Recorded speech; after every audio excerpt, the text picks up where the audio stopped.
The bridge of Horizon Breaker was colder than it looked.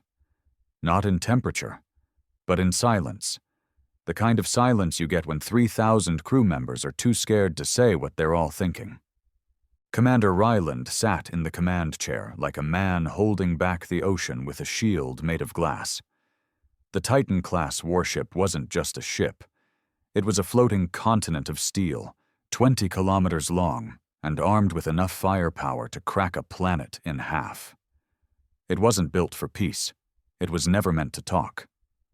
But someone back on Earth had decided Horizon Breaker would be humanity's front face during first contact. The flagship of Earth's military would say hello to whatever crawled out of the stars. Ryland hated the idea the moment he got the order. The crew was disciplined, sure, hardened, most of them ex-combat, trained in orbital warfare. But none were diplomats. None of them gave a damn about soft voices and peaceful signs. They were men and women who knew that, out in the void, weakness wasn't forgiven. The first signal came 13 hours ago, a repeating pattern like a heartbeat, intelligent, measured, and unlike anything humanity had ever received. The alien vessel was enormous, half the size of Earth's moon, and it drifted like it was searching for something. When they got close enough to scan it, the readings made even the AI stutter. The thing was alive, partly organic, and shaped like a sprawling sea creature made of glass and bone. 30 minutes until visual contact, Ensign Colt said, not even looking up from his console. His voice was deadpan, like he was reading off someone's death sentence. Ryland clenched his fist. Any change in their signal? Still transmitting that rhythm. No variation. No language overlay. No sign of weapons? Nothing. Yet. That yet hung in the air like poison. The protocol from High Command was clear. Establish visual contact, maintain distance, attempt peaceful communication. If the alien ship responded with aggression, use minimal defensive force. But Ryland knew better than to play it by the book. Peace was a luxury Earth never earned. They'd burned too many bridges, glassed too many rebel colonies, and built warships too big to ignore. Earth didn't make friends. Earth made examples.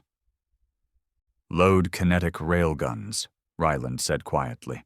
Power down launch tubes, but keep the fusion torpedoes warm. The bridge went still. Commander? First Officer Brinley leaned in. That's against contact protocol. Ryland didn't even glance at him. That's survival protocol. Brinley hesitated, then nodded. He knew. They all knew. The alien vessel came into view on the main holoscreen, a shimmering beast of pale metal and organic tendrils, pulsing slowly as if breathing. Beautiful and terrible at once. It had no visible weapons, no armor, no structure a human mind could classify. But Ryland didn't trust what he saw. Open a channel, he said. There was a delay, then static, then a sound. Deep, resonant, like a whale song wrapped in thunder. The rhythm was still there, but now it echoed like a warning. Commander, Brinley's voice lowered. The sound wave just triggered anomalies in our weapons bay. Ryland stood. Explain. The torpedo bay's cooling system just spiked, spontaneously. No one touched it. The alien sound was doing something.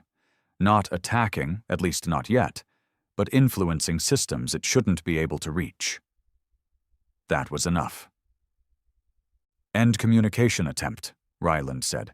Raise shields. Arm all weapons. Colt spun in his chair.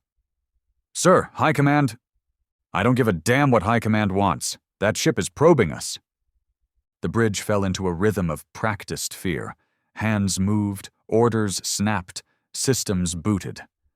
The calm before the gunshot. Then, without warning, the alien ship's skin split open. No noise, no charge up. just a sudden burst of light that came out like a star being born. Everyone braced. No impact, no explosion, but every console blinked. Every system on the Horizon Breaker rebooted. Even life support. For 6 full seconds, the mightiest warship ever built was nothing but a drifting coffin. And in that darkness, Ryland realized one thing. This wasn't a greeting. It was a test. And humanity had just failed. The power returned with a gut-wrenching jolt. Consoles lit up. Engines surged. Shields re-engaged. The sound of the ship breathing again, fans spinning, systems recalibrating, was almost worse than the silence. Ryland gritted his teeth as the flickering bridge screens came back online, data flooding in all at once. "Status report," he barked. "Engine stable," Colt called. "Life support nominal," added Medical Officer Vell. "No fatalities, but the neural systems blinked. Entire crew blacked out for 5 seconds. Ryland's fists clenched so hard he felt a tendon crack. "You're telling me every single person aboard this ship lost consciousness?" "Yes, sir. Everyone except the AI cores." A chill passed through him. The crew, the heart of the Horizon Breaker, just went dead in space for 5 seconds. 5 seconds that could have been used for anything.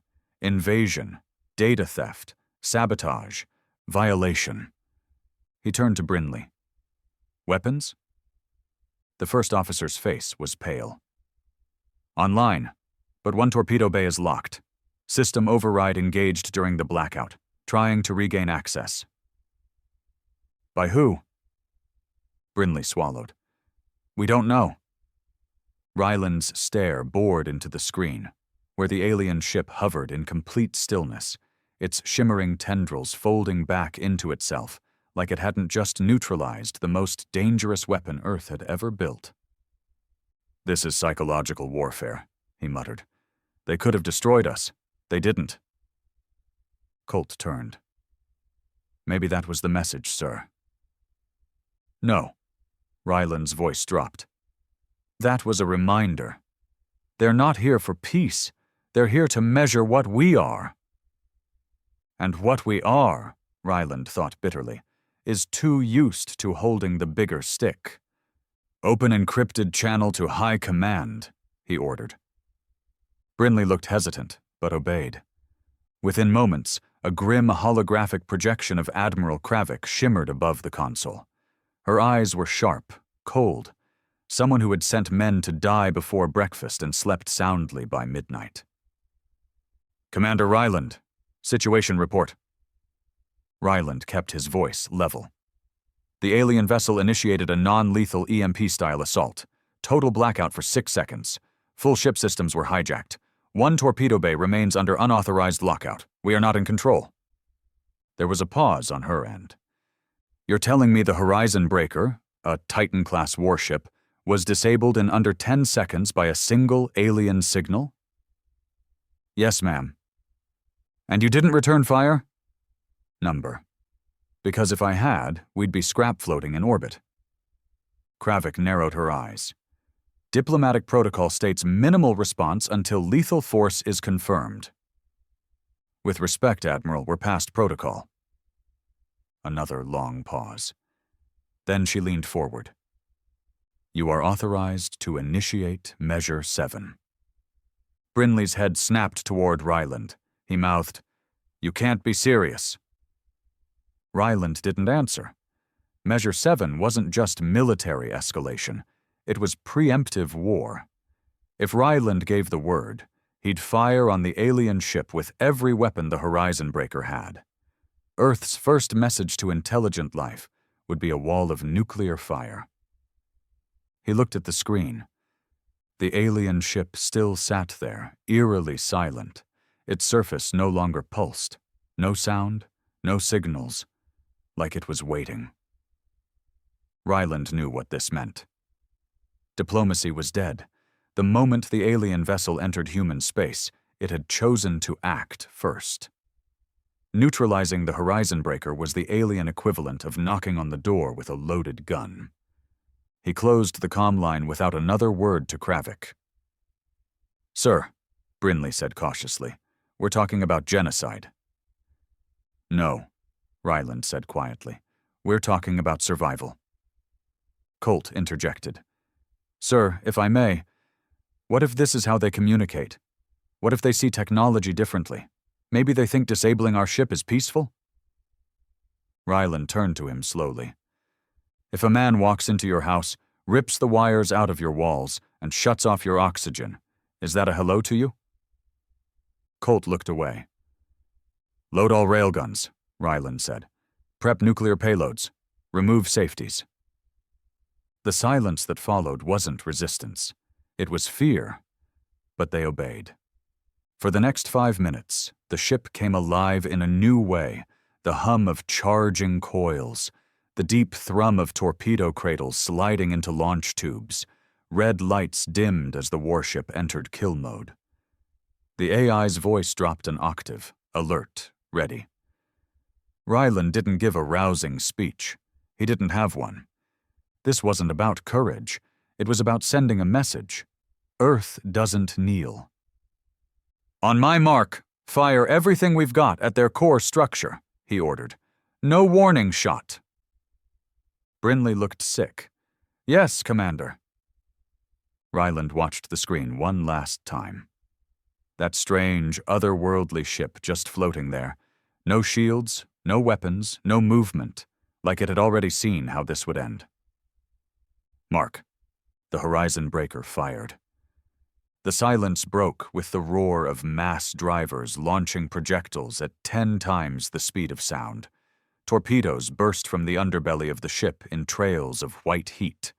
Plasma lances surged forward like bolts from a god's fist. They all hit. Direct impact. And nothing. No explosion, no reaction. The moment the weapons made contact, they dissolved, like snow hitting a furnace. The alien ship absorbed the energy, the metal, even the blast waves, like it had never happened. Colt screamed, "They've got an absorption shield, some kind of gravitational field." Ryland stepped forward, stunned. "We hit them with half a planetary payload." Then the alien ship moved. Not fast, not aggressive, just forward. A single tendril extended from its body, long, narrow, smooth. It reached out across the void, like a finger pointing directly at Horizon Breaker's bridge. And then they heard it, not through comms, not through sensors, inside their minds. A voice, cold, deep, timeless. Everyone on the bridge clutched their heads. Some dropped to their knees. One man started weeping uncontrollably. The voice wasn't sound. It was pressure. Like the weight of a collapsing star being forced into the mind. Ryland forced himself to stand. Blood dripped from his nose. "Broadcast this. Record everything." Brinley was shaking. "They're in our heads, sir. They're bypassing everything." "You are not ready. Your weapons are fear. Your words are empty. Your instinct is extinction." Ryland coughed, spitting blood on the floor. "Then why come here?" No answer. Just silence. Then the alien ship lit up again. That same light from before, but this time directed at Earth. Ryland's eyes widened. "It's charging something, targeting Earth. They're sending a signal." "Interception possible?" Colt yelled. "No, it's a gravity wave, faster than light." In the next instant, every screen showed the same thing. An exact copy of the alien ship appeared in Earth's orbit. Not a video, not a warning, a clone. Made of light, energy, something no one could explain. Panic swept through the bridge. If this was what one ship could do, what the hell would two mean? Ryland activated the distress beacon. "This is Commander Ryland of the Horizon Breaker. First contact has failed. Alien entity possesses unmatched technological superiority. Diplomacy broken. Preemptive strike failed. Earth must assume immediate defensive posture." But he stopped. Because in the middle of the message, the alien ship in front of him began vanishing. Not warping. Not escaping. Disassembling. Molecule by molecule, it unraveled into nothing, like it had never existed. The tendrils evaporated, the core dimmed, and finally, silence returned to the void. Just empty space. Nothing remained, and that was somehow worse than destruction. For the next hour, the crew sat in numb silence. No further signals, no enemy response, no retaliation, no answers. Just the quiet. Brinley leaned on the console, barely able to keep his voice steady. "What the hell just happened, sir?" Ryland didn't respond right away. Then he finally said, "They came to see who we are. What we do when we're scared." Colt whispered, "And we showed them." Ryland nodded. "We showed them we're still animals with nukes." He walked across the bridge, blood still on his lips, and looked at the now empty stars. "We tried to speak through violence. They responded with restraint." "Or mockery," Brinley added bitterly. Ryland didn't disagree. "Maybe restraint is mockery when you're a god." No one had anything left to say. They were the most powerful ship humanity had ever built, and they had been nothing more than a footnote in an alien's clipboard. Later, Earth would review the logs. They'd call it a tragedy, a test, a misunderstanding. But Ryland knew the truth. The first encounter had nothing to do with diplomacy. It had always been a trial, and humanity had come out looking like a frightened child with a gun. The silence of deep space had always been comforting to Ryland. But not now. Not after what happened. It wasn't the kind of quiet that brought peace. It was the silence that follows a scream. A long, haunting absence of sound after something irreversible has taken place. 3 days had passed since the alien vessel vanished. 3 days since the horizon breaker, humanity's pride, opened fire on an unprovoked visitor and got embarrassed in return. The damage wasn't physical. The ship was intact, the crew alive, but reputations, trust, command? Those were bleeding. Earth was furious, not outwardly, not yet. But the messages from high command weren't the same. No more direct orders, no more conversations, just sterile debriefs, cold instructions, and silence where once there was pride. Ryland sat in the war room alone, a place once filled with tactical chatter, now just cold screens and flickering monitors replaying the same thing. The failed strike, the vanishing ship, the psychic warning. His message hadn't even been allowed to reach the general public. The entire event was labeled classified anomaly. A bureaucratic way of saying we screwed up, and we're going to bury it deep. There was a soft chime at the door. Ryland didn't answer. It slid open anyway. Brinley entered, shoulders squared but face hollow. "Commander." Ryland didn't look up. "What's the verdict?" Brinley hesitated. "Command has grounded us. Horizon Breaker is to return to lunar base and be decommissioned for systems auditing. You're relieved of field command pending a tribunal." Ryland finally looked at him. They want a scapegoat. They want silence. They can't admit first contact happened and ended like that.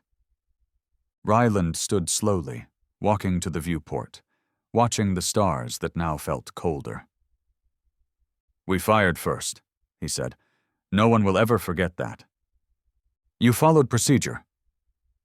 "No, I didn't." His voice was low but firm. "I followed instinct. I looked at that thing and I saw a threat. I chose fear over patience. That's on me." Brinley didn't argue.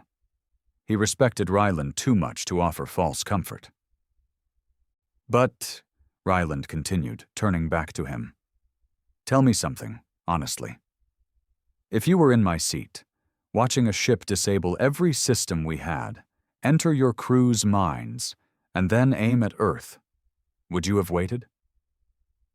Brinley looked away. No. Ryland gave a bitter smile. Then why do I feel like a goddamn criminal? Because Earth doesn't care what was reasonable. They care what looks bad. You just made humanity look small. They won't forgive you for that. The silence lingered between them. Then Brinley added, They're also sending up a recovery vessel. Crew swap, full systems audit. You'll be escorted off the ship in 12 hours. Ryland nodded. Understood. As Brinley turned to leave, Ryland stopped him. What about Earth? Brinley turned. What about it? That clone of the alien ship, the one they sent into orbit. Is it still there? Brinley exhaled slowly. Yeah, still floating. No movement, no signal. It just hovers. No explanation. Ryland's jaw clenched. Like a monument, a warning. Or a mirror. Ryland didn't respond. There was nothing left to say. The corridors of the Horizon Breaker were quieter than usual. No salutes, no casual jokes from engineers, no admiring glances at the massive fusion core that powered the Titan. Everyone walked like ghosts, waiting for the curtain to fall. Ryland wandered alone, passing the weapons bay where torpedoes once roared, past the medical ward where Vel still monitored brain scans for psychic anomalies, past the AI core, where the ship's synthetic mind had gone silent since the encounter, refusing to analyze the event logs. It was as if even the ship itself was ashamed. He reached the observation deck, the only place where glass still separated man from the stars. It was there he saw it. The alien vessel clone, hanging above Earth like a cold judge, casting no shadow but plenty of fear. He stared at it for a long time. He didn't know why. Maybe he was hoping it would move. Blink. Speak again. Offer a second chance. But it didn't. Just then, Colt appeared beside him, holding a data pad. Sir, there's something you should see. Ryland took it. If it's another tribunal schedule, I'm not interested. It's not that. It's the encrypted scans from the moment the alien ship vanished. We thought the signal ended, but something kept broadcasting. Ryland's brows furrowed as he read the data. What the hell is this? Colt pointed at a waveform. It's not a signal meant for us. It's a beacon. Low-frequency pulse, subspace. It's been transmitting since the moment the ship disappeared. Transmitting what? Colt hesitated. A location. Ryland's eyes narrowed.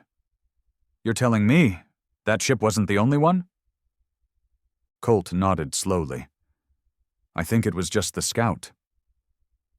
The floor seemed to shift under Ryland's feet.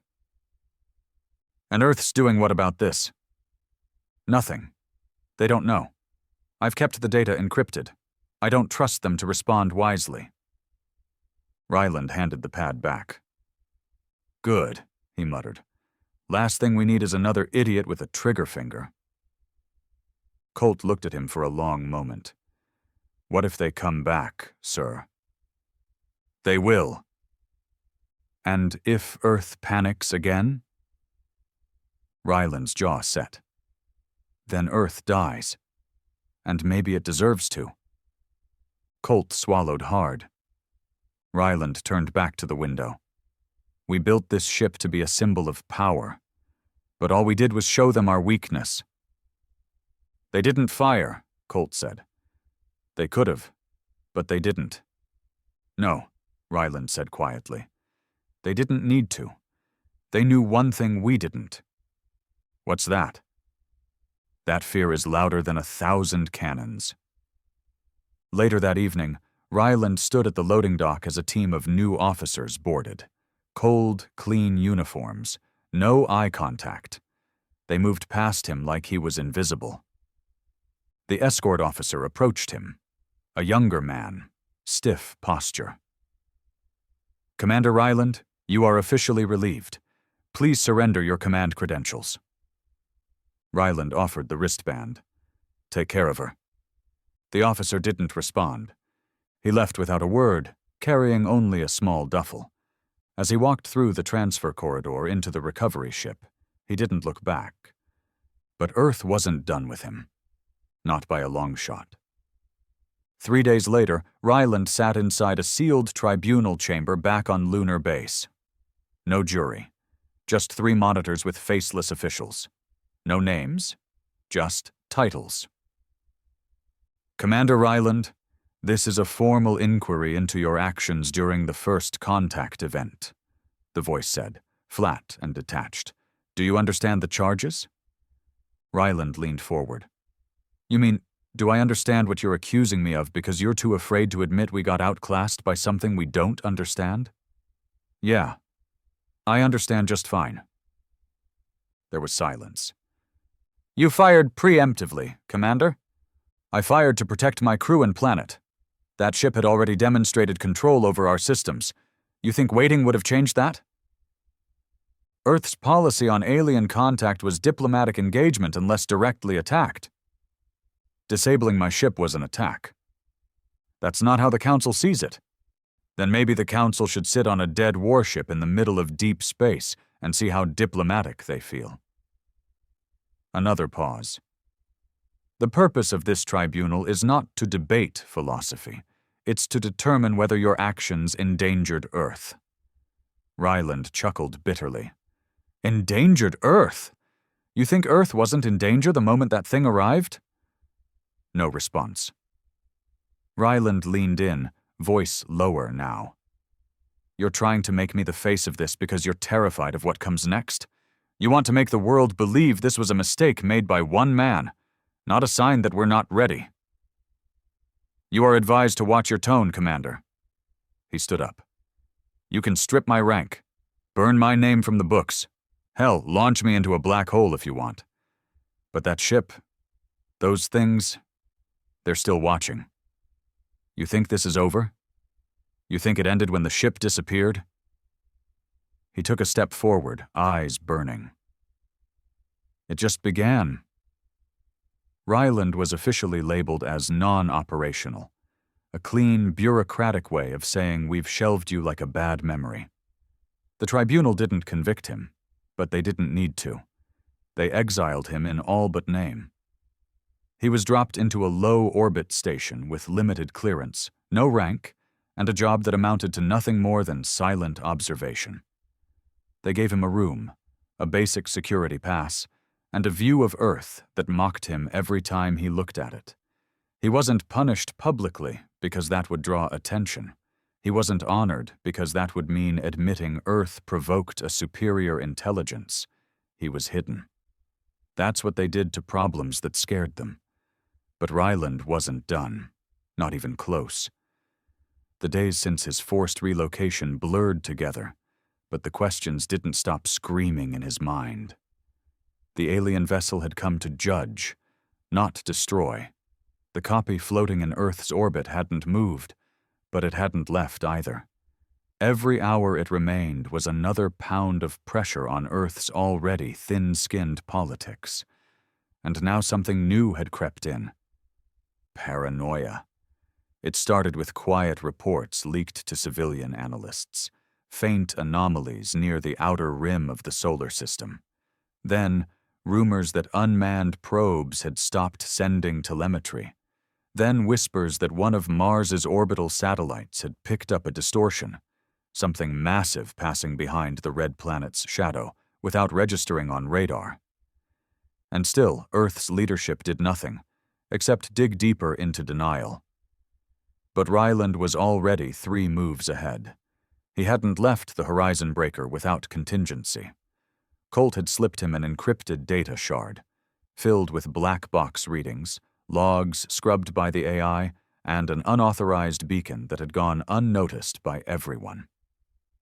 Except him.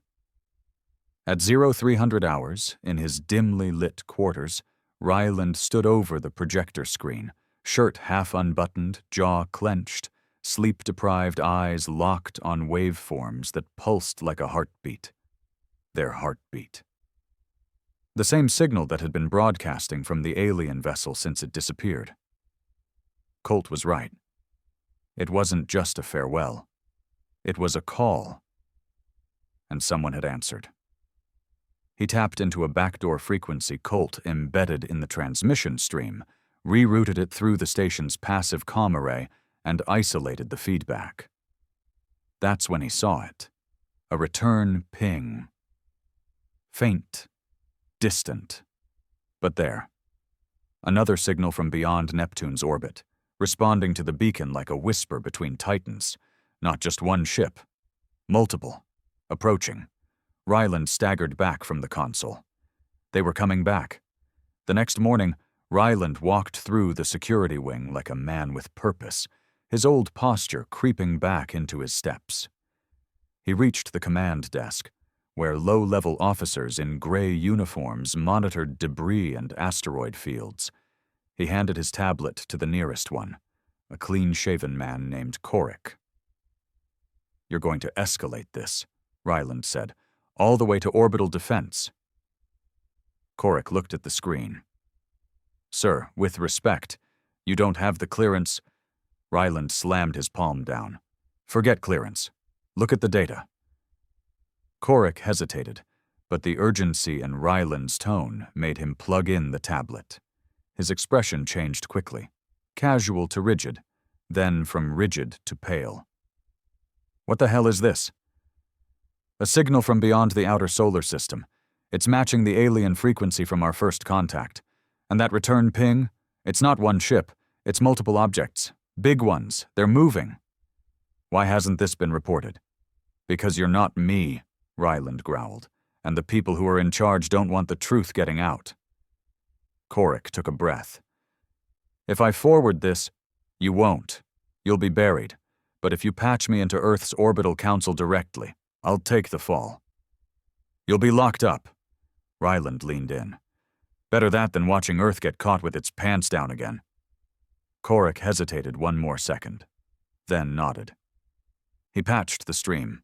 Minutes later, Ryland stood in front of a live feed conference. 5 leaders from Earth's Orbital Defense Council, their faces stone cold behind layers of formality. "Commander Ryland," the chairwoman began, "you're in violation of multiple access restrictions. Explain yourself." He didn't bother with pleasantries. "There's a fleet incoming. Alien. Same signature, same transmission pattern. You need to mobilize planetary defense now." Laughter broke through one of the feeds. The representative from the Euro-Asian sector chuckled. "More ghost signals?" "We've already confirmed false positives from outer system noise." Ryland cut in, louder. "This isn't noise. This is a pattern. It's their pattern. You think what came before was the main act? That was a scout, a judge. What's coming now?" "Is unconfirmed," the chairwoman interrupted. "We will not start a global panic on one man's paranoid assumptions." "It's not an assumption," he shouted, holding up the waveforms. "They're signaling each other, coordinating. The one hovering in Earth's orbit hasn't moved because it's waiting. The fleet is the real contact party, and it's almost here." The Euro-Asian rep spoke again, colder this time. "Commander, you've been relieved for misconduct. You're no longer qualified to assess threat levels." Ryland's hands curled into fists. "You think this is about pride? About saving my career? I know what I saw, I know what they are." The chairwoman sighed. "This tribunal is over." The feed cut, just like that. Ryland stared at the blank screen. They were going to do it again. Ignore the threat. Pretend Earth was still the apex predator in the universe. He turned to Korik. "Download everything. Send it to every private observatory, every rogue scientist, every journalist with a spine. Blow the lid off. You're going to start a panic." Ryland looked him dead in the eyes. "Good. Maybe it'll get Earth off its knees." Within 48 hours, chaos bloomed. The signal leaks hit multiple channels. Civilian astronomers confirmed the deep space anomalies. Footage from an unmanned Saturn probe, previously sealed under routine calibration error, showed a silhouette blotting out a segment of the rings. Then another. Then another. Panic gripped the population like a disease. Governments tried to deny, then downplay, then spin. But it was too late. The people believed Ryland because fear was louder than reason, and this time fear was right. Somewhere in a classified EarthGov bunker, Admiral Kravik watched the footage in silence. Her aides surrounded her, whispering data. Recalibrations, projected arrival times, planetary defense activation. She said nothing. Then finally, "Get me Ryland." Ryland was arrested in the middle of his bunk. No resistance, just a bitter smile as 2 guards pulled him out and cuffed him. He didn't care. He knew where he was going. When the door to the briefing chamber opened and Kravik stood there in her full admiral's coat, arms folded, eyes as sharp as ever, he didn't salute. "Admiral?" She stared at him a moment. "You look worse than I expected." "You look exactly the same." She gestured toward a chair. He didn't sit. "So," he said, "you're here to apologize, or to bury me deeper?" Kravik ignored the jab. "How many ships?" 17, maybe more. Still cloaked or hiding behind gravity fields.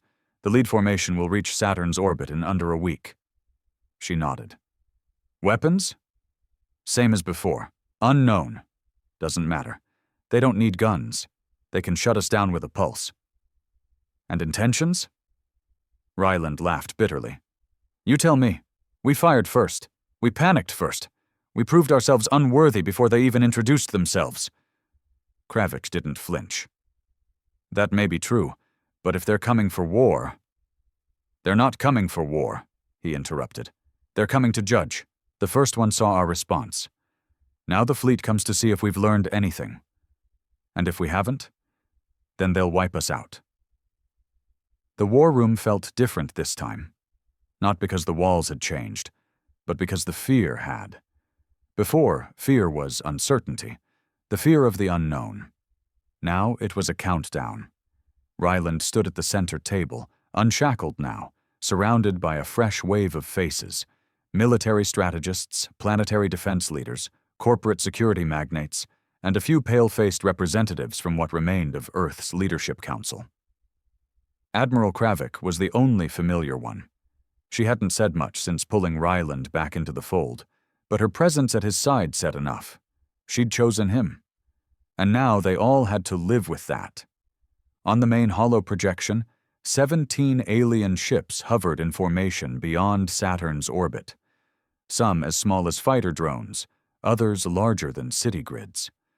They glided through space like leviathans made of glass and lightning, silent but undeniable. Each passing hour brought them closer. Every attempt at communication had failed. Not because the aliens didn't respond, but because the aliens didn't need to. They already knew who they were dealing with. Ryland broke the silence. "Any word from the Sentinel?" Colt, patched in from a lower orbit command station, responded through the audio uplink. "Still in orbit. Zero movement, zero activity, but its signal has intensified, like it's syncing with the approaching fleet." "It's a beacon," Ryland muttered. "It's preparing Earth for something." One of the counselors, a narrow-shouldered man with politician skin and no soul behind his eyes, spoke up. "Are we sure these things aren't positioning for a planetary takeover?" Ryland didn't hide his disdain. "If they wanted to take us, they would have. They're not preparing to kill us. They're preparing to judge us, again." The man scoffed. "Forgive me if I don't want to wait for interstellar gods to decide whether we live or die like insects." Ryland turned, stepping closer. "Then maybe you shouldn't have built a civilization that fires before it listens." The room fell quiet. Admiral Kravich cut through it. What Ryland is trying to say, Counselor, is that these beings aren't playing by our rules. If we treat them like another enemy, we lose. If we treat them like saviors, we're fools. Another general, a hard-faced man named Dorn, folded his arms. Then what's the play? Ryland looked back at the display. The play, he said slowly, is not defense, not attack, not silence. Then what? Ryland looked him dead in the eyes. We show them something they haven't seen yet from us, humility. Someone in the back laughed bitterly. Earth's not good at that. No, Ryland said, but it better learn fast. Later that evening, Ryland stood alone in the old AI core of the Horizon Breaker, now housed in a lunar defense lab. It had been disconnected from the ship but still functioned, its glowing sphere dim, as if reluctant to speak after what had happened. Still sulking? Ryland asked. The AI's voice was lower than before, tired almost. I processed 4.2 trillion variables since the encounter. I still cannot rationalize what they are. They don't fit your equations. They don't fit anything. Ryland walked around the core slowly. Do you think they're testing us? Yes. What's the test? Intent, response, pattern, capacity for change. Your species is built on reaction, not reflection. The first contact was your crucible. You failed. Ryland chuckled dryly. Thanks for the vote of confidence. I do not judge, I report. Well, start reporting this, he said. Tell me if you detect any planetary anomalies, sociological, digital, anything strange happening on Earth in the last 36 hours? Yes, there has been a spike in encrypted chatter across the dark comm network. Human? Yes, originating from EarthGov's internal servers. Redirected through corporate satellites, heavily encoded. Ryland narrowed his eyes. Can you decrypt it? Not without tripping alarms. He paced. Something was wrong. Earth's top defense was focused on the incoming fleet, and someone was using that blind spot to hide something. He had a bad feeling, the kind that clung to the gut like cold oil. Map it, he said. Give me every origin point. Now. The AI obeyed. A hologram appeared, littered with red dots, signals bouncing between data centers, satellites, corporate nodes, and one name kept flashing. Project Inheritance. Ryland's heart skipped. He tapped his wrist. Get me Colt, secure line. Colt answered within seconds. Ryland? Where are you right now? EarthGov Observatory, Quadrant 9. Can you access the Project Inheritance archives? There was a long pause.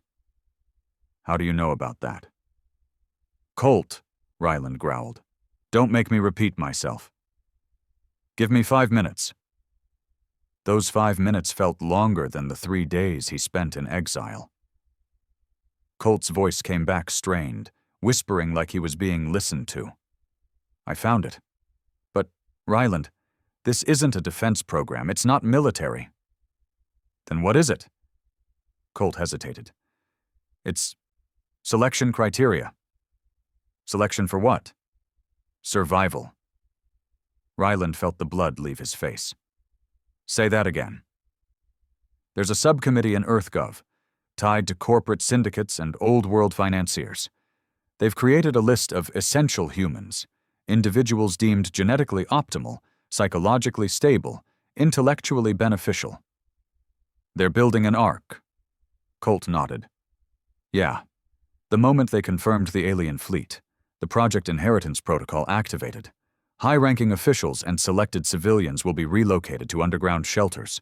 The rest of Earth is left to its natural course. Jesus Christ! Ryland stepped back, breathing hard. They've given up. They've just decided who gets to survive. He stormed into the EarthGov compound an hour later, dragging the full decrypted data feed behind him on a quantum drive. The guards didn't stop him. The eyes of everyone in the corridor followed him like ghosts watching a man about to break. He burst into the war room. Kravik stood at the head of the table. "You knew," Ryland said. Her face didn't change. "Knew what?" He slammed the drive down. "Inheritance, the list, the private shelters, the backdoor exit while the rest of humanity burns." The room went cold. Kravik finally spoke. "It's a contingency. It's cowardice." "No," she snapped. "It's realism. We are not guaranteed survival. We are not guaranteed mercy. If the worst happens, if we're wiped out, Earth must preserve a future." Ryland stared at her like he didn't recognize her anymore. "You don't get to decide who's worthy of survival. Not after what we did. The aliens may decide none of us are worthy." Ryland leaned closer. "Then maybe we should earn that damn judgment instead of hiding underground like insects." Kravik's expression hardened. "You think bravery will save us?" "I think honesty might." The room was silent. Then Ryland turned to the council. "Tell them the truth," he said. "Tell Earth what's coming. No more secrets. No more curated broadcasts. No more silencing people like me. Give humanity the truth and let it decide how it wants to be remembered." The councilors exchanged uneasy looks. Kravik stepped forward. "Do that, and we risk panic." "Do nothing," Ryland growled, "and we guarantee extinction." Hours later, Earth changed, not through destruction, but through revelation. Ryland stood in the old transmission tower, watching as broadcast networks across every continent interrupted their programming. A live feed began. Not a politician. Not a filtered press secretary. Ryland's face. He looked directly into the camera, raw, unshaved, bloodshot eyes burning with fire. "My name is Ryland," he began, "and you've been lied to." Ryland's face was everywhere, not as a soldier, not as a disgraced commander, but as a man who had seen what was coming and refused to stay silent. His broadcast had ripped through the planet like wildfire, bypassing state firewalls, hijacking corporate satellites, bleeding across news feeds, home terminals, street screens in slums, underground networks, bunkers, schools, corporate towers. He didn't scream. He didn't rant. He spoke with the weight of a man who'd accepted the worst and still found the guts to face it. "They are coming, and not to invade, not to steal resources or conquer land. They're coming to judge who we are, and most of you haven't even been told." He exposed Project Inheritance, named the corporations funding it, named the officials planning to disappear underground while the rest of humanity took the blast head-on. And then he told the people, "You have the right to decide what face we show them. Not the cowards hiding in bunkers, not the elite who already decided you weren't worth saving." No politician had ever said anything that cut deeper. Within 24 hours, Earth changed. The cities erupted first. Riots, mass protests, armed civilians clashing with law enforcement. In Europe, bunkers tied to the inheritance program were stormed and looted. One was set on fire with executives still inside. In North America, a convoy carrying selected survivors was ambushed and broadcast live as rebels hijacked the feed and shouted Ryland's name. Some called him a hero, others a terrorist. Didn't matter.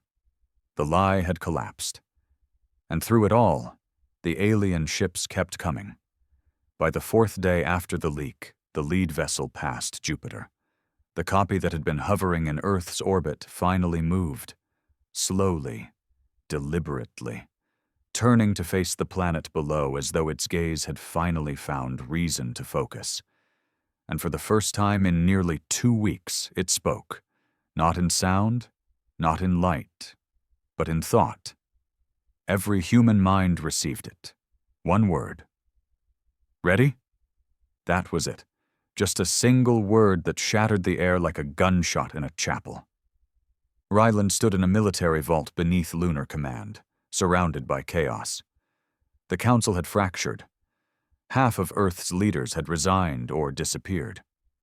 The other half argued over whether to activate Earth's full planetary defense grid and meet the aliens with force. Admiral Kravik had gone silent. She hadn't spoken to Ryland since the broadcast, but he knew she was watching, waiting. The war room had turned into a circus. Every voice shouted over the others. Philosophers argued with generals. Scientists argued with survivalists. The alien fleet was now between Mars and Earth, close enough for telescopes to pick out hull textures. No weapons were visible. But that didn't make anyone feel safer. Ryland paced the corridor outside the command chamber when Colt's voice came through his private line. "They're broadcasting again," he said. "Same frequency?" Ryland asked. "Number, this one's different. Tighter. Narrower. Directed. Directed at who?" "You!" Ryland stopped walking. "What?" Colt's voice dropped. "They're contacting you, Ryland." They escorted him to the signal chamber, where hundreds of lines of psychic waveforms were being translated by neural lattice processors. A chair sat in the center of the room, cushioned, wired, lined with dampeners.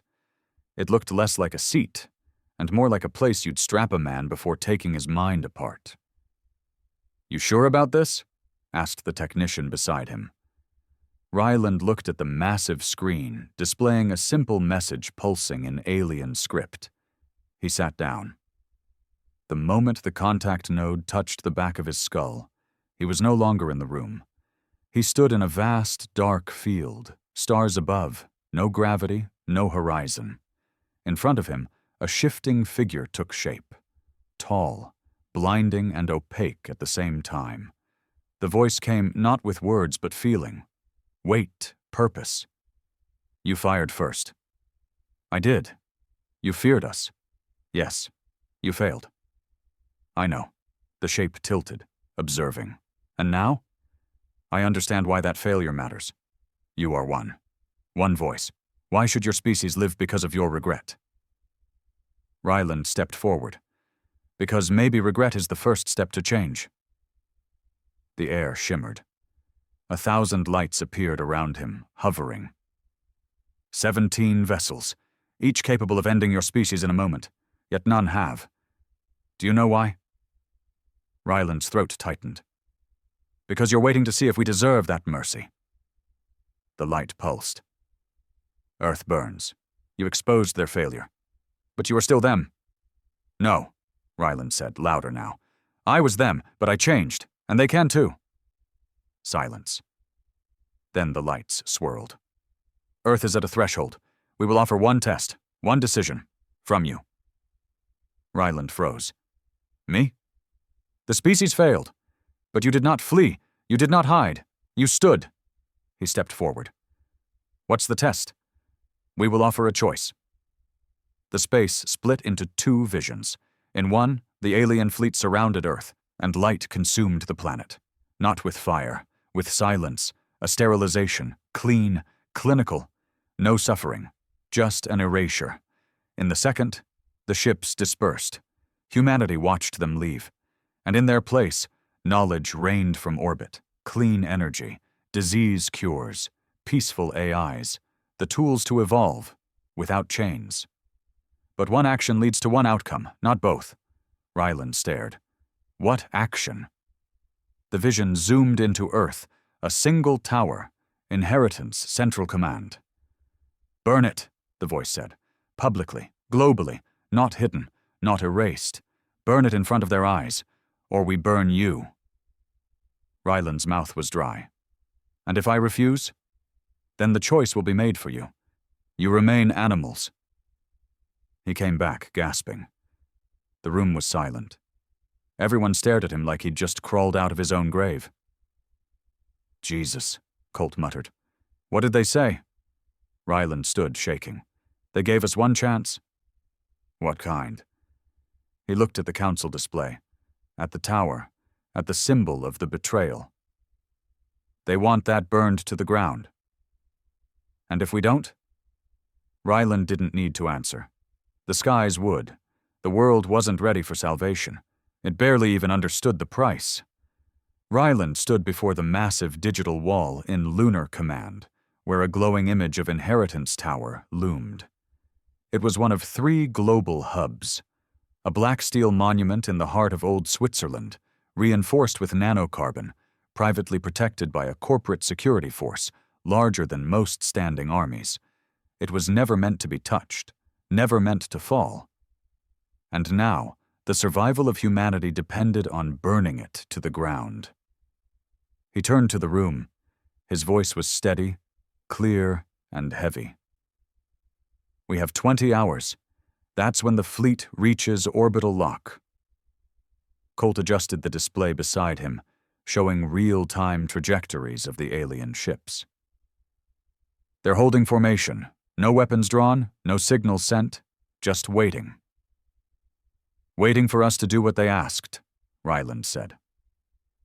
One of the lunar tacticians, Commander Weld, spoke up, skeptical.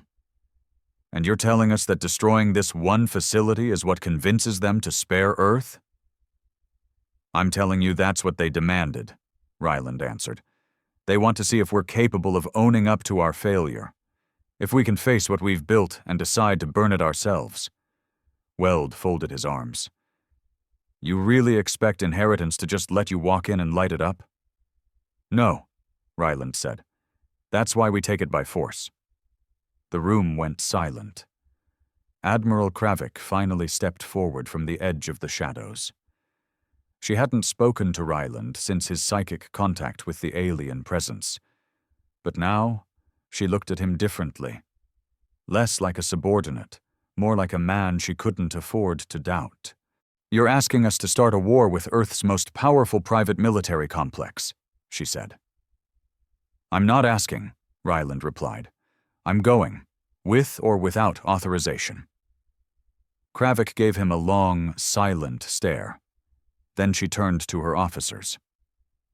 What assets can we deploy without alerting Global Command? Within an hour, the team was assembled. 12 men and women, all combat veterans, all loyal to Ryland after his broadcast changed the course of human history. They had one goal: breach Inheritance Tower, override the failsafe, and ignite the public destruction sequence. There would be no rescue, no backup, no turning back.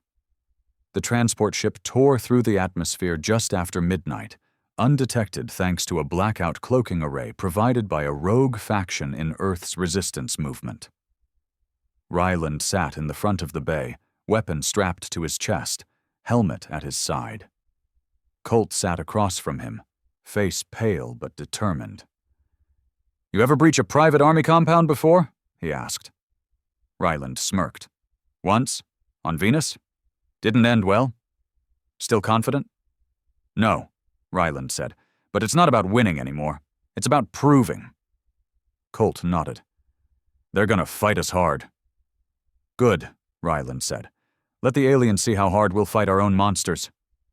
They hit ground 2 kilometers from the tower and moved fast through the snow-covered forest trails.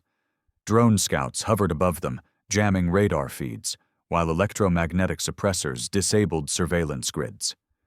By the time they reached the outer perimeter of Inheritance, the sun was just beginning to rise, casting the black obelisk of the tower in blood-red light. It looked untouchable, unshakable, like an iron judgment hanging over a dying world. Then Ryland raised his hand. Breach! The first explosion blew through the outer fence.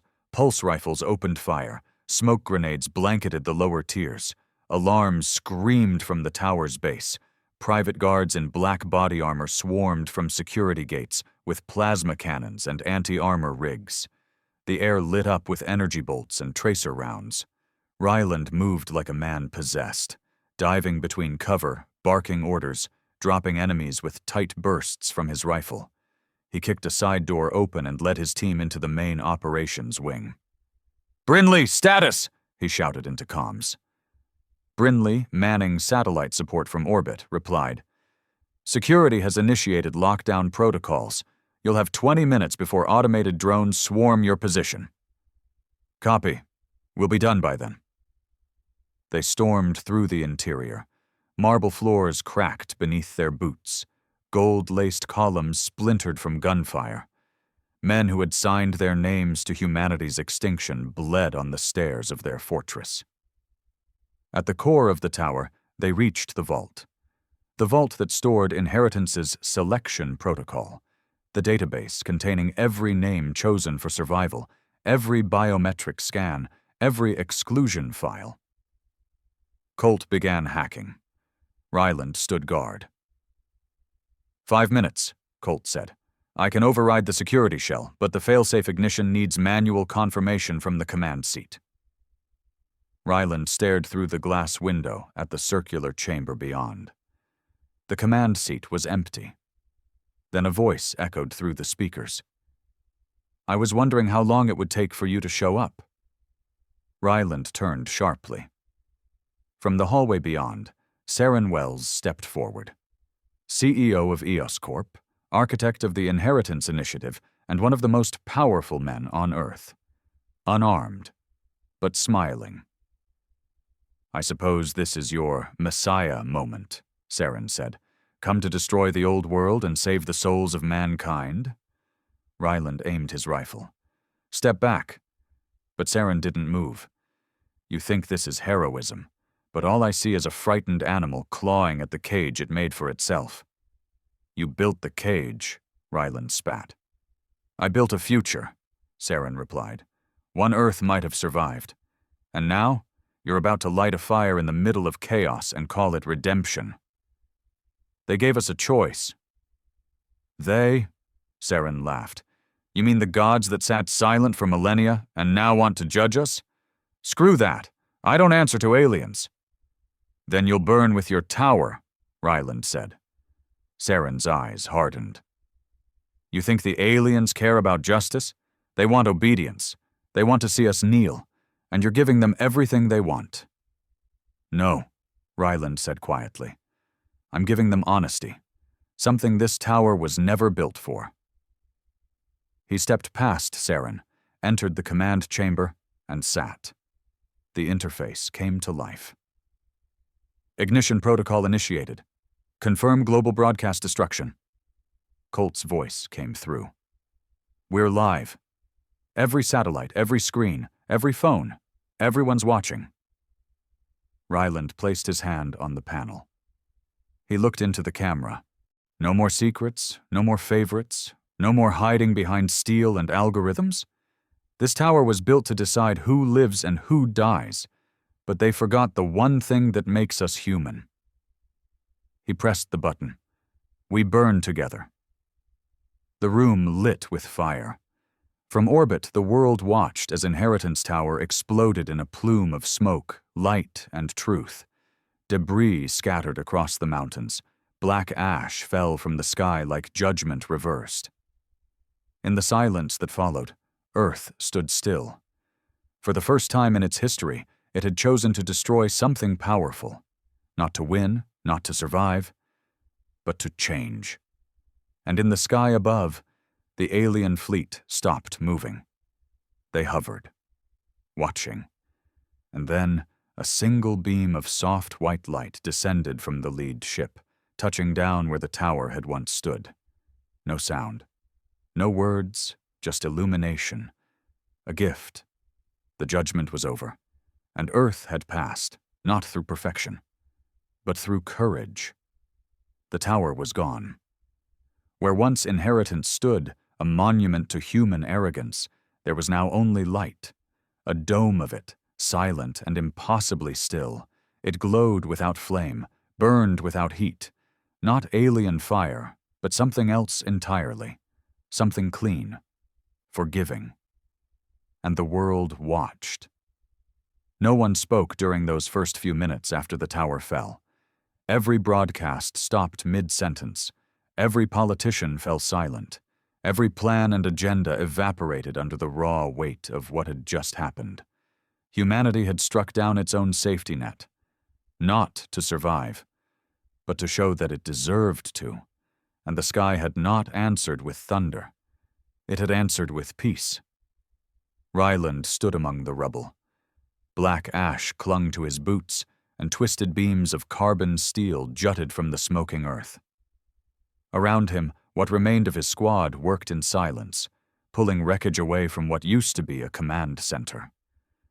Colt stood at his side, eyes wide, fixed on the dome of light that shimmered like a living thing. "You feel that?" Colt asked softly. Ryland nodded. "Like standing at the edge of a storm that passed you by. No radiation, no sound, but it's watching us." "It's accepting us," Ryland corrected. "Or maybe just acknowledging." Colt rubbed the back of his neck. "What do you think it means?" Ryland took a breath, slow and heavy. "It means we passed. But they never said what the test was. They didn't need to." A low humming sound began in the sky above them. Not mechanical, not thunder. A resonance, a harmony like the breath of a planet. They all looked up. The lead alien vessel descended from the atmosphere like a god veiled in storm light. The world watched from every screen, every camera, every mountaintop and balcony. Even those who hated Ryland, those who doubted, who mocked the entire encounter, they held their breath. This was it, Earth's final moment. The vessel hovered just meters above the ruined crater where the tower had once ruled. Massive, smooth, formless, it pulsed with the same white light that radiated from the dome. And then it changed. A beam of energy shot from the ship and carved a perfect circle into the ash. Within seconds, the ash evaporated, and in its place was a platform, shimmering, metallic, alive. Then a figure stepped forward from the light. Not monstrous, not unknowable, humanoid. Slender, silver-skinned, featureless except for two eyes that burned white and calm. Ryland stepped forward instinctively, as if pulled by something deeper than will. The figure didn't speak in words. It didn't need to. Its voice came again through thought, clean, direct, undeniable. "You have chosen truth, and in truth, there is transformation." Ryland stood still, face streaked with soot and blood, heart pounding. "What happens now?" he asked. "Now you begin again." It turned to face the squad, then the sky, then the planet itself. "No species is born enlightened. All are born clawing, fighting, but only those who see their own claws are ready to rise." Ryland stepped closer. "Then, you're not here to lead us?" "We do not lead. We observe, we test, we offer paths." "And if we had failed?" The light dimmed slightly. The air thickened. "Then your extinction would have been a kindness. Mercy for a species too proud to evolve." Ryland swallowed hard. Colt was shaking behind him. "But we passed?" "No." The word hit like a gunshot. The figure turned back to Ryland. "You passed. The world followed. For now." Ryland's throat tightened. "Then, it's not over. Evolution never is." The light pulsed. The ground beneath them rippled, and within seconds, crystalline structures emerged, like libraries made of light. Data towers, pillars of knowledge, floating archives. "This is your inheritance, not of survival, of potential. What's in them?" Colt asked behind Ryland. The being turned its eyes on him. "Everything your species needs to heal itself, not through dominion, through understanding." Ryland stepped toward the being, jaw clenched. "And me? What am I to you now?" The light flared. "You are what your kind must become." Then the being vanished, swallowed by the beam, which retracted into the ship. A final pulse of light swept across the planet, soft, warm. Not a weapon, a message. The alien vessels rose again, slowly. Then, one by one, they vanished into the void, leaving behind no trace but the archives, and the silence of a world newly baptized. In the days that followed, Earth reeled. The inheritance elite were hunted, tried, and exiled. Some took their own lives. Others disappeared into obscurity. The archives spread knowledge faster than governments could regulate it. Disease cures, clean energy solutions, terraforming blueprints, education systems that made universities obsolete. It was all there. Humanity had been handed the keys to its future, not through conquest, not through war, but through surrender. And Ryland? He refused to be a symbol. He refused statues, medals, speeches. He returned to the same low-orbit station where he'd once been buried and made it his home. Quiet, isolated, watching. One morning Kravik visited. She wore civilian clothes now. No medals, no rank. "You're the most famous man on Earth," she said, standing beside him on the observation deck. He didn't look at her. "That's not something I'm proud of. You saved the species." I reminded it how close we were to destroying ourselves. She looked down. "They want you on the council. Let someone else take it. You earned it. I earned the right to disappear." Silence stretched between them. "You think they'll come back?" she finally asked. Ryland turned to look out the window. The stars stared back, cold, distant, watching. "They never left," he said. A year passed. Earth changed.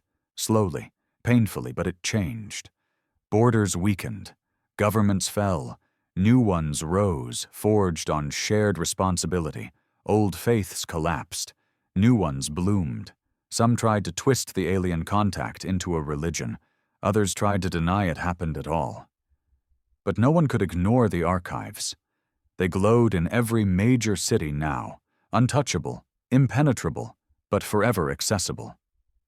And in the center of it all, one phrase burned above them in every language. "You have been seen."